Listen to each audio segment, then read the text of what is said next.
Sagalee qeerrooti. Sagaleen qeerroo torbaanitti guyyaa 3 diddaa uummata Oromoo fi saboota cunqurfamoo impaayera biyyattiin mara akkasumas shira mootummaa abbaa irree wayyaanee kan gabaasudha. Kun sagalee qeerrooti.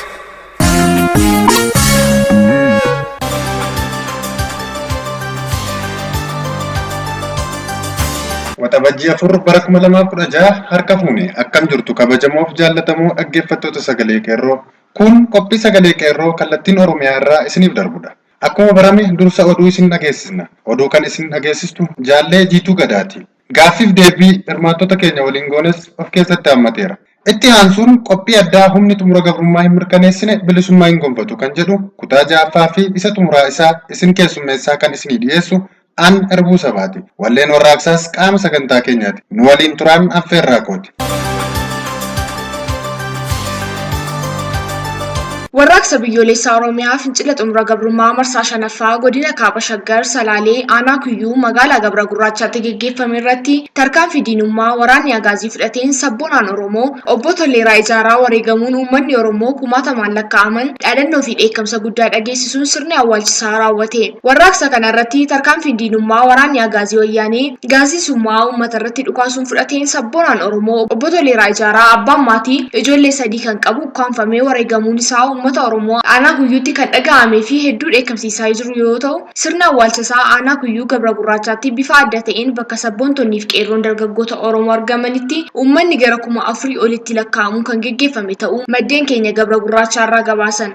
Uummanni Oromoos Tolleeraa Ijaaraa kaayyoo irratti wareegame kaayyoo Tolleeraa Ijaaraa goonni Oromoo kun irratti wareegames galmaan ni geenya dhumnee dhabamna malee mootummaa gabrumsaa jalatti deebinee hin bullu jechuudhaan dhaadannoo guddaa dhageessisuun sirna awwaalchisaa haala adda ta'een gaggeeffameera. Oromiyaa Bahaatti warraaqsi biyyoolessaa Oromiyaa fincila xumura gabrummaa kan gootota barattoota Oromoo daran itti jabaate. Bulchiinsi Yuunivarsiitii Oromiyaa barattoonni jiran waggaa tokkoffaa guutummaatti mooraa gadhiisanii akka ba'an murteesse.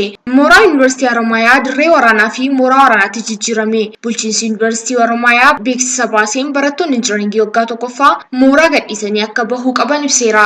Barattoonni Oromoo Yuunivarsiitii Oromiyaa baatiiwwan 6'aaf mormii gaaffii abbaa biyyummaa Oromoo kan itti fufan yommuu ta'u, waraanni Agaazii barattoota Oromoo lama rasaasaan ajjeesuu fi barattoota hedduu rasaasaa fi boombiidhaan madeessuu gochaa sukkanneessaa raawwachaa jira. Baatii darbeerraa eegaluudhaan barattoonni Oromoo mooricha keessa jiran osoo obbolaan keenya ajjeefamaa jiranuu osoo hiriyoonni keenya mana hidhaatti dararamaa jiranuu gaaffiin uummata Oromoo aga deebi'utti dirree seennee hin barannu jechuudhaan ibsa ejjennoo jabaa baafataniiru. Bulchiinsi Yuunivarsiitichaas beeksisa dhaadannoo guyyaa kenname keessatti barattoonni hin deebitan taanaa Yuunivarsiitichi guutummaatti cufama jechuun maxxansee ture. Guyyoota lamaan darbanittis guyyaa 2 keessatti deebi'uu qabdu jechuun beeksisa baaseera. Barattoonni Oromoo osoo mooraan qubsuma waraanaa ta'ee jiru hin barannu jechuun ejjennoo isaaniitti fufaniiru. Waraanni Agaazii dormii barattootaa gubuudhaan isintu gube jechuun barattoota irratti rasaasa roobsuun hedduu dararuun isaa beekame. Injinaringii waggaa tokkoffaa Kuni kanumaan osoo jiru bulchiinsi Yuunivarsiitii kaleessa ganama beeksisa baaseen barattoonni jiran waggaa tokkoffaa waraqaa eenyummaa kaardii nyaataa fi qabeenya yuunivarsiitichaa guutummaan guutuutti deebisanii mooraa akka gadhiisan ibsee jira. Barattoonni mooraa kaawwan keessa jiranis ejjennoo isaaniitti fufnaan yuunivarsiitii guutummaatti akka cufamu ifaadha. Barattoonni Yuunivarsiitii Oromiyaa barattoota Oromoo yuunivarsiitii biroo keessa jiraniif haga gaaffiin abbaa biyyummaa Oromoo deebi'utti murtoo keenya kana akka fudhatan waamicha isiniif dhiyeessina jechuun dhaammataniiru. Oduu biraan Waajjirri barnootaa bulchiinsa magaalaa Sabbataa fi waajjirri dhaabaa barsiisotaa mana barumsaa sadarkaa 2ffaa fi qophaa'inaa Sabbataa fi Waatoo yookaan Alamganaa walitti qabuudhaan mootummaan isaanii dirqisiifamee qormaata biyyoolessaa haquu isaa akka mormanii fi yaada irratti qaban ilaaluuf yaalee diddaa kaasuun salphinaan dugda duuba deebi'anii jiran. Barsiisonni ejjennoo tokkoon yaada wal fakkaataa fi adda hin cinneen soba keessan dadhabneerra nu ga'a. Kana booda isin wajjin sobuudhaan dhalootaaf lammii keenya irratti hojjechuun nu ga'a. Waan nu mari'attanii eegaltan hin qabdan jechuun qondaaltota wayyaanee salphisanii akka deebisan qeerroon gabaase. Naannoo Beenishaangul Gumuz godina Kamashii Aanaa Yaasoo keessatti Oromoon tokko Gumuzitti dhukaase jechuun haaloo kanaaf naannicha keessatti Oromoonni hedduun saamamuun beekameera. Loon ooffachuun kaan ammoo itti ba'anii qalachuun manni Oromoota naannicha keessa jiranii saamamuu maddi sagalee qeerroo gabaase. Namoota achirraa jaalnoleen dubbisuuf yaalus kan bilbila kaasuun jiru. Dhumarratti bulchiinsi kolleejjii barsiisota mattuu maqaa isintu fincila qindeessa jedhuun barattoota ari'uunsaa beekame. Barattoota Masfiin Abdataa barataa ispoortii waggaa lammaffaa, Yoonaas Urgeessaa barataa ispoortii waggaa sadaffaa, Shibbiruu Abdiisaa barataa ispoortii waggaa lammaffaa, Daani'el Caalaa barataa ispoortii waggaa lammaffaa, Baayisaa Dagsiisaa barataa siiviksii waggaa sadaffaa fi Sanbataa Wandimmuu daa'imman barnoota isaa kan hin ibsamne. Barattoonni kun kolleejjii barsiisota mattuu keessa ari'amuu isaanii fi barattoonni 26 mana hidhaa wayyaanee keessatti dararamaa akka jiran maddi sagalee qeerroo gabaaseera. Jaalloleen nama dubbise qaba. Akkam nagaa jirtu? Nagaa akkami kolleejjii barsiisotaa mattuu irraa barattoonni hedduun ari'aman gabaasa jiru of harkaa qabna?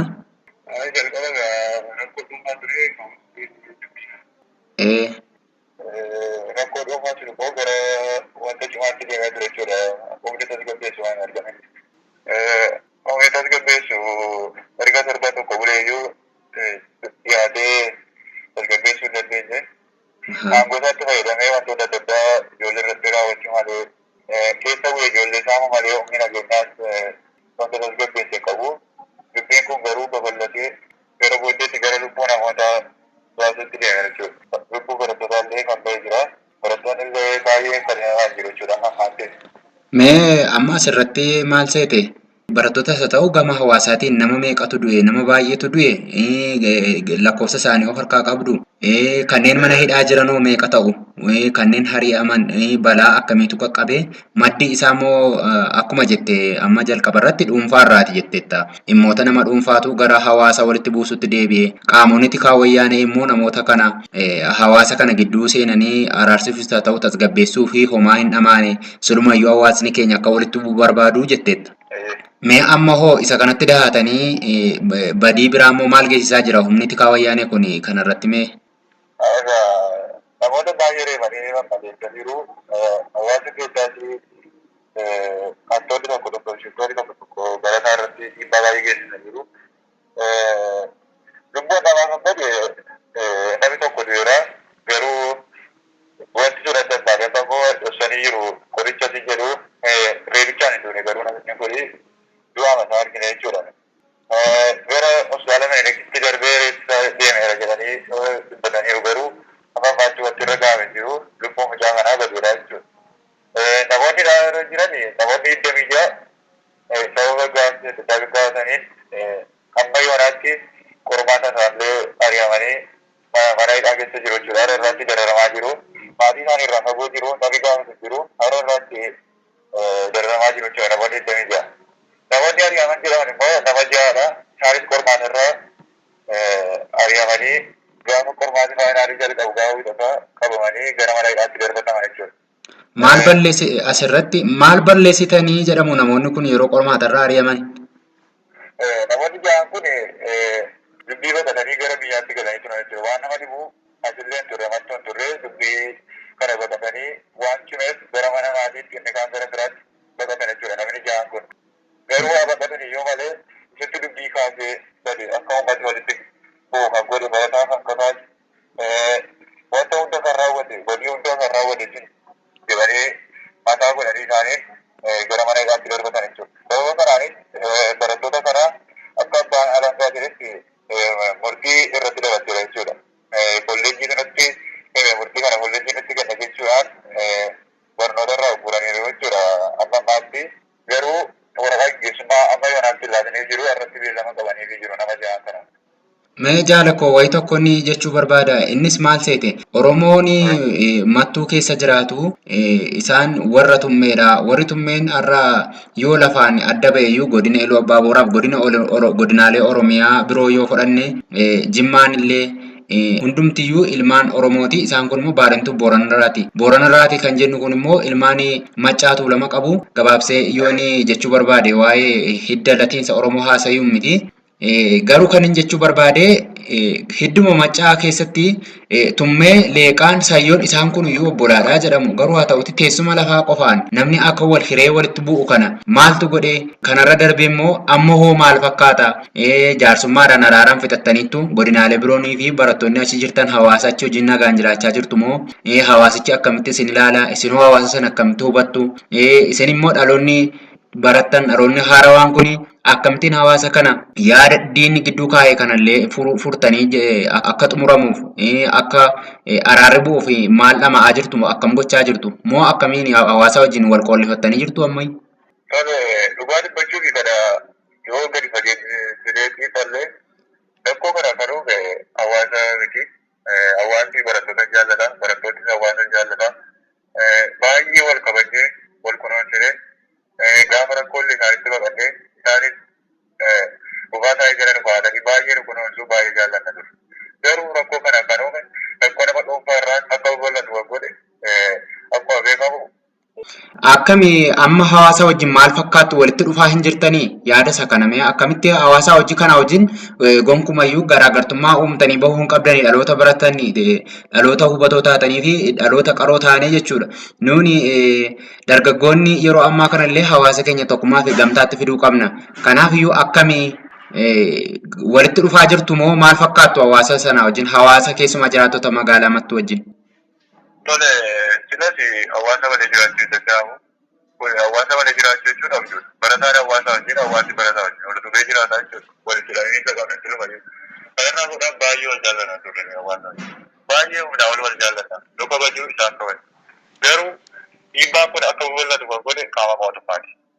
Dafee dur yeroo wanti tokko ta'u agaazonni konkolaataa ba'ee baay'ee aanee dhufu ture. Amma garuu gaafa wanti kun uumamu amma torbeen lamaatti qaameen tasgabbeessullee kun immoo maal nutti agarsiisa akka rakkoon kun babal'atu akka godinaaf godinni walitti bu'ee walitti bakka rakkoo hedduu uumaa ture jechuudha. Kana isaan keessa godhanii tasgabbeessuu hin dandeenye isaanis sababa tasgabbeessuu dhiisanii qabu ture. Uummanni akka dhumu barataan akka dhumu barbaadu ture jechuudha. Walitti buusuu barbaadu silayyuu nagaan barbaadan gabaatee kana tasgabbeessuu hin barbaanne ture. Nuti garuu hawaasa baay'ee jaalladha. Hawaasis baay'ee jaallata. Jalqabuma akka dubbiin kun ta'e borii isaa otoo qaamni tasgabbeessu jiraate yookaan jaarsolii keessaa illee filatame ta'e jaarsolii hunda jaarsolii jiru jaarsolii kana keessaa filatanii walitti taasisan ta'e dubbiin kun si'a tokkoon dhaabbata ture. Haadhoon iyyuu walajjeesaa kana kun beekamaadha. Otoo tasgabbeessan ta'e wanta tasgabbeessanidha ture jechuudha. Garuu isaan tasgabbeessuu hin barbaanne sababa ta'eef dubbiin kun afaanaa babal'atee ture. Utuu jaarsolii jalqaba waamanii jaarsoliitti walitti taasisan ta'e uummanni fudhata. Uummannis baay'ee barattoota jaallata. Kan eebbaan buusanii wajjin bu'aa ture jira. Eebbaan buusanii kan bu'aa turantu jiru. Sababa kanaaf qaamni mootummaa akka wallatu barbaade waan ta'eef walitti bu'insa barbaade waan ta'eef. Egaa walumaa galatti mee yaada keenya gabaabsinu ati badii barattoota irratti gaggeessamaa jiru kana badii immoo hawaasa gidduutti dhalataa jiru kanaaf itti gaafatamaan mootummaadha jettaa jechuudha. Itti gaafatamaan isa kun beekamaadha. Tasgabbeessuu ta'ee wanta tasgabbeessuu danda'udha. Wanta guyyaa tokko tokkotti tasgabbaa'uu danda'udha. Hawaasni wal danda'ee wajjin jiraata waan ta'eef wanta yeroo gabaabduu keessatti tasgabbaa'udha malee wanta torban sadii afur. Waan nama dhibu yeroo barataan billaadhaan cafacamamu wanta tokko ta'u yeroo baay'ee miidhamu amma hospitaala isaa jiran jiru amma jiran. Kun aduu ta'etti laan tasgabbaa'uu qabaa ture jechuudha. Garuu walitti bu'iinsa barbaada waan ta'eef amma kana babal'ateera baay'ee deemee ture. Hayyee yaadannoo laatteef guddaa galatoomi siin jenna. Egaan kabajamtoota dhaggeeffattoota keenyaa oduun har'aaf qabannee kanuma ture. Qophiilee keenyaaf waliin turtii gaarii.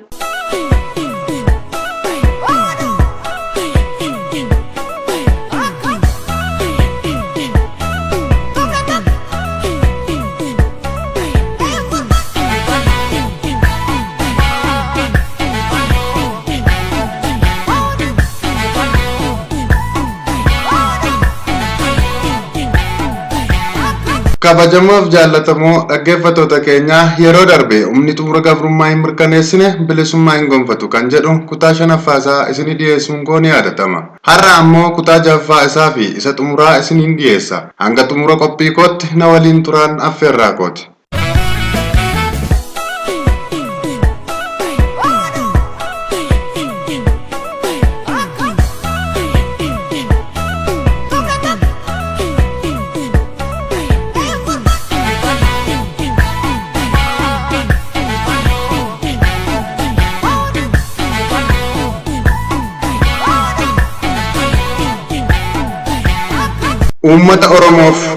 Uummanni Oromoo sadarkaan qabsoo isaa irra ga'ee jiru isa dhumaati. xumura gabrummaa mirkaneessuudha. Sochiin ati gochaa jirtu diinaaf har'allee qoosaa ta'ee dhiiga dhangalaasuun filannoo isaa ta'eera. Sirratti garaa jabaachuun ala furmaata biraa hin qabu jechaa jira. Waan lubbuu isaaf hin sodaachifne karaa cufuun kee isaaf qoosaa ta'eera. Karaa nagaa gaaffii dhiyeessuun kee wayyaaneef kadhaa ta'eera. Ulee fi daftara baattee hiriiruun kee wayyaanotaaf dabeessummaa ta'eera. Mirga ati gaafatteef deebiin rasaasa ta'ee daa'ima waggaa 7 ajjeesuu ta'eera. Kanarra maaltu jira? Lubbuun nama hedduu dhabdee har'allee karaa nagaa gaaffii keetti fufuun wareegama biraa dabalaa jira. Irraa hin bitiinii fi ittiin gurguriin jettee garaa bal'achuu fi karaa miidhaa hin qabneen yaaduun kee ajjeechaa jumlaa irraa si hin baafne. Alli Oromoo fageessee hegeree uummata kana lamaanii gidduu yaadee dogoggora isaaniitti agarsiisuuf yaale hundumtuu wayyaanee caalaattuu irree ta'eef. Akka ati waa ajjeesuu fi ofirraa dhorkuu hin dandeenyetti yaadni kee dabeessa ta'eeti dhaloota jiilchuuf ijoollee asfaaltii irratti gombisuun filmaata isaanii ta'ee jira. Kanarra miidhaan hin jiru. Kanarra tuffiin hin jiru. Oromoon sochii jalqabeen milkaa'uu barbaada taanaan gara jabummaa fi Oromiyaa Tigree keessaa qulqulleessuuf of qopheessuu qaba. Kana gochuuf ammoo tarkaanfiin jalqabaa wayyaaneef warra riqicha ta'an osoo hin hafne Oromiyaa keessaa baasuudha.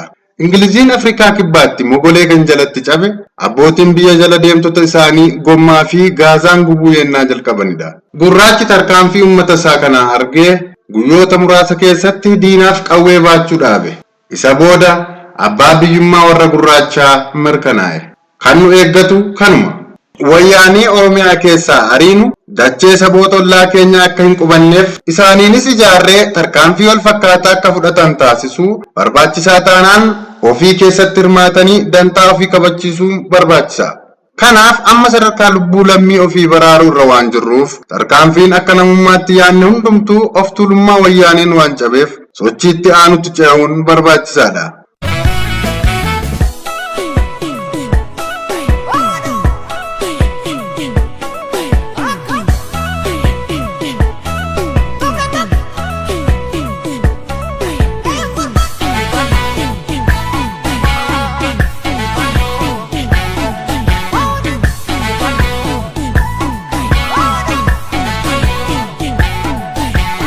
Hawaasa Oromoo biyyoota hambaa jiraataniif.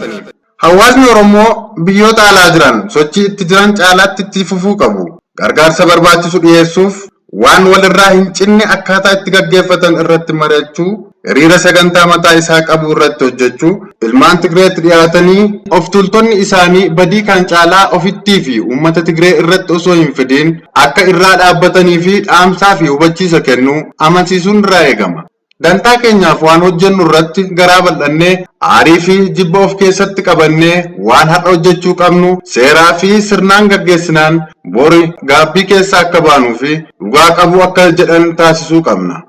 Sochii siyaasaa gaggeessinu keessatti qaawwaan akka hin uumamneef adeemsa keenya bal'ifachuun hundumtuu akkaataa jireenyaa fi walitti dhufeenyaan gumaacha irraa eegamu akka taasisu haala mijeessuun uummata keenyaa fi dhaabbilee siyaasa keenyaaf humna ta'uuf hojjechuun firdiidha. Tokkummaan ijoollee barattoota dhiigaan mirkaneessuun akka nama tokkotti hojjechuu Oromiyaaf ambaasaaddara godhanii of muudanii hojjechuun dirqama keenya jennee fudhachuun sochii jiru bifa hundaan finiinsuun barbaachisaadha. Humna qabnu miseensa taasisuun yookaan miseensa ta'uu qofaan of daangessuu dhiisanii dhimma uummata koo dhimma kooti jedhanii qindoominaan dhaabbachuun qabsoo ofiif humna ta'uun murteessaadha. Sochiin amma jiru caalaatti jabaachuu qaba. Gargaarsa Oromiyaaf taasifnu kan umurii guutuu jechuun murteeffachuun dansaadha. Gootummaadha. Maaliif jennaan ijoolleen biyya keessaa lubbuu isaanii umuriin ol waan nu kennaniif. Walumaa galatti sochii ofii bifa hundaan jabeessuu fi dhibdeenuu fi wayyaanee gidduu jiru caalaatti diimessuun murteessaadha. Falli jirus kanuma.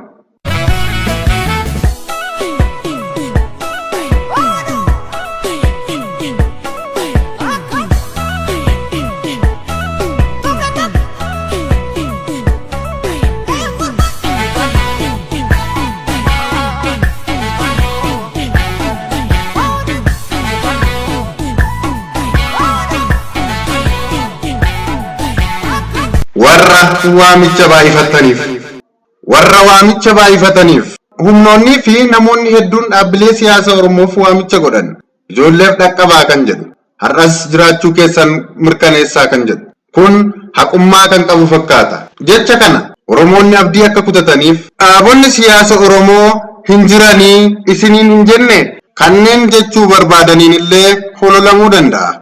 Warri wareegamuu ijoollee arganiinis dubbatamuu danda'a. Garuu waamicha taasisuun furmaata hin ta'u. Sochiin jiru kaayyoo isaa galmaan ga'uu irra taree walabummaa Oromiyaaf karaa saaqeera. Wayyaaneen gaaffii Oromoo dhibbaa dhibbatti deebii argatee nu waliin hiriiree jira jettee addunyaa sobaa turte guutummaatti jalaa fashalaa'ee jira. Ammatti gama kanaan injifannoo arganneen qofaan boonaa isa hafee yeroo isaatti ibsuun hin hafu. Maraachuun wayyaanee fi ijoollee waggaa 7tti dhukaasuuf dirqamti kanadha. Kun ammoo boor maal akka dhalchuu wayyaaneen caalaa kan beeku hin jiru. Dhaabbileen siyaasa Oromoo sochii kana fakkaatu kan gaggeessan uummata keessa ta'aniiti malee biyya alaa ta'anii akka hin taane waan dirree irra jiru waan ta'eef eessaa akka humna biraa waamaa jirtan adda baafadhaa.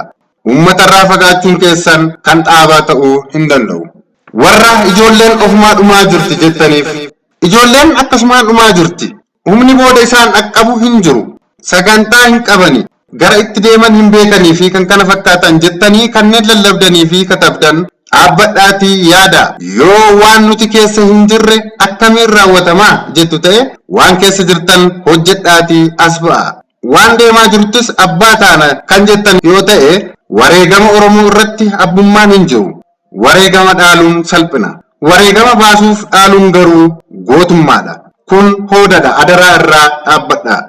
Dhiiga ijoollee dhangala'aa jiru irra dhaabbannee wal atakaruun salphina. Waan isiniif hin galle waa hedduu waan jiruuf callisaa ta'aatii dhuma waan kanaa daawwadha. Garuu gadi jabeesseen kan isinitti himu sochiin ammaa kun humna qeerroon gaggeeffamaa fi masakamaa jiraachuu isaa isiniif mirkaneessuun barbaada. Akkamiin kan jedhuuf diinaaf sooruu ta'aaf hin kaasu. Sochii qeerroo bara 2015 irraa injifannoo guddaan iccitiin tokkollee odoo hin baane sochiin hundumtuu akka yaadametti gaggeeffamaa jiraachuudha. Bara 2014 rakkoon sochii sana daangessee jira ture. Humni qeerroo kun uummata gurmeessuun kunoo waggaa 15 hojjetee itti milkaa'ee jira. Muuxannoo uummataa gurmeessuu ga'a. Kana jechuun uummata Oromoof abdii boriiti jechuudha. Humni qeerroo kun eenyu? Deebii kana diina miti firruu hin beeku. Jabinni jiru kanadha. Humna qeerroo kanaa fi humna qabsoo bilisummaa Oromoo eegalee gidduu jiru gootummaa akkasii hin raawwanne. Kana jechuun qeerroon boruu qabsoo bilisummaa Oromoo gaggeeffamaa jiru dhaaluuf muuxannoo fi ogummaa gahaa qabaachuun nama hin shakkisiisu. Humna qeerroo kana keessa gantoonnii fi ofittummaan kan maraatan hin jiran ta'a. Oromiyaa qofa kanneen beekan ta'us mala. Kanaaf garatti deeman hin beekani hin jedhiina. Akka nama tokkoottis, akka gurmuuttis, akka afuushaattis, akka waldaattis kan kana fakkaatan waan isinirraa eegamu raawwadha. Humni kamuu hojii kanarra injifannoo Oromoo as buutu dhuunfaan Oromoon ililchee kan simatu ta'uun beekamaadha. Addi bilisummaa Oromoo dhiiga uummata keessa seenee ba'uu kan dide yoo xiqqaatee sadarkaa addunyaatti qabsoo Oromoof dubbachaa fi wareegama baasaa kan jiru isa qofaa waan ta'eef kanuma. Mirga uummata Oromoo murannoon kan kabachiisu uummata Oromoof bifa barbaachisuun kan gurmeessuu dhufnaan hogganoonni dhaabaa deeggarsa barbaachisu akka taasisanii fi hin shakku. Kanaaf dhiiga qeerrootti hin qoosinaa. Ijoolleen gara deemtu hin beektu jettan gara itti deeman waltajjii gamtaa Awurooppaa keessatti argisiisaniiru. Hojii warra dabeessaa hin haaso'inaa. Galatoomaa horaa bulaa.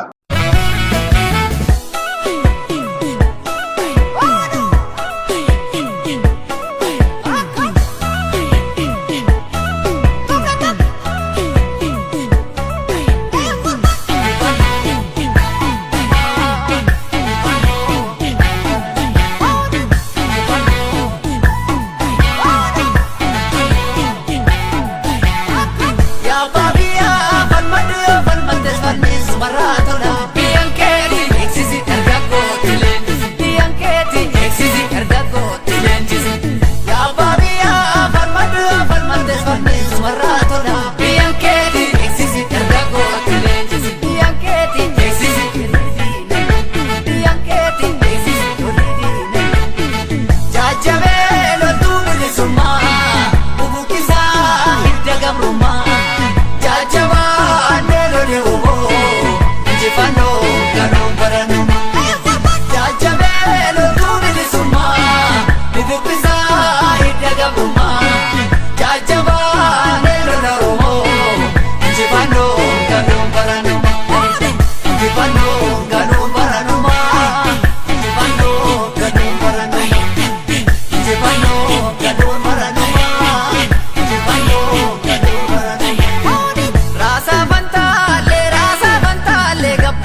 gabbina summa dhiigaan dhuftaa si barbaanna yaa bilisummaa dhiigaan dhuftaa si barbaanna yaa bilisummaa dhiigaan dhuftaa si barbaanna yaa bilisummaa bara tolee dhuma tolaa raasaa fantaalee gabbina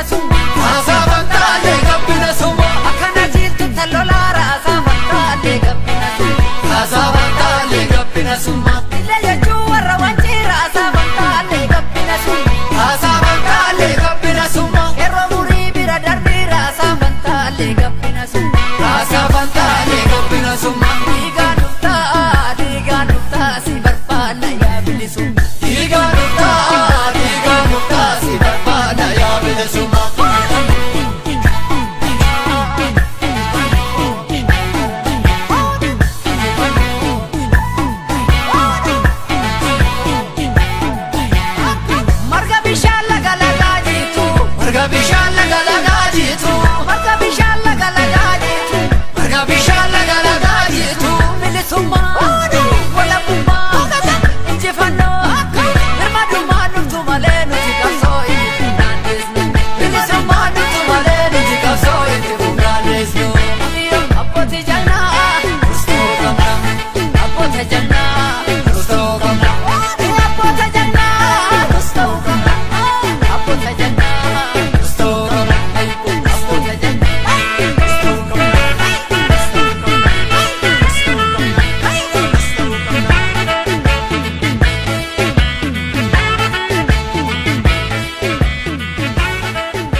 Sagantaan keenya guyyaa har'aa kanumaan xumuramee jira.